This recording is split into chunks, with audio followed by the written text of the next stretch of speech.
Kasus kehamilan pada janin dengan hidrocephalus, kita bisa melihat dengan kondisi seawal-awalnya pada trimester kedua awal, ya ini sekitar kehamilan menuju ke 17-18 minggu, dengan gambaran ini bagian kepala yang kita lihat bentuknya kepala membulat, dan isi bagian otak itu jadi seperti tergencet, ya ini isinya air. Jadi yang kita lihat ini bagian kepala.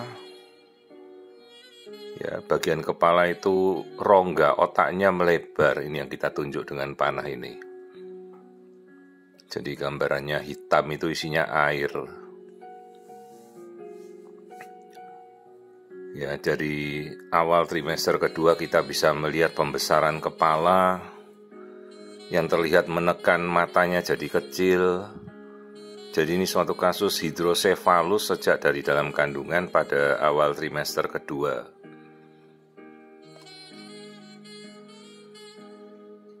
Nah, di sini kita melihat bagian kepala di mana jaringan otak ini mulai terdesak. Bentuk kepala jadi membulat karena tekanan kepalanya ini meningkat. Masalahnya kok terjadi awal-awal trimester kedua sudah terjadi kasus hidrosefalus seperti ini. Apalagi nanti menuju ke trimester 3 biasanya jaringan otak sudah pada rusak. Dan jaringan otak itu tidak bisa reversible, ya tidak bisa kembali lagi. Jadi kalau sudah hancur ya tidak bisa bertumbuh lagi, sudah akan selamanya rusak. Jadi nanti begitu bayi ini lahir kita memang harus memberitahu orang tua bahwa kondisinya kan prognosis fungsi motorik dan kecerdasan mungkin mental semuanya kan akan mungkin terganggu. Dan kita akan berkutat dengan nanti mungkin juga terapi seumur hidupnya. Kita harus pasang shunting, ya, saluran dari kepala ke perutnya untuk mengeluarkan cairan yang berlebihan di kepala. Belum sequel nanti yang kita hadapi, mungkin bayinya akan kejang-kejang terus, pertumbuhannya terganggu dan mungkin hanya menjadi fungsi vegetatif saja. Jadi fungsi vegetatif itu ya seperti, maaf, yang kita ketahui ya tidak bisa apa-apa sudah.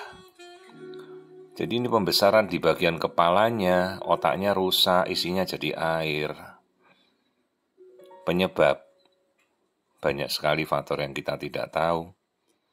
Paling sering infeksi virus, infeksi parasit. Kemudian penyumbatan saluran di otak karena memang bawaannya ada kesumbat di beberapa ruangan, itu bisa saja.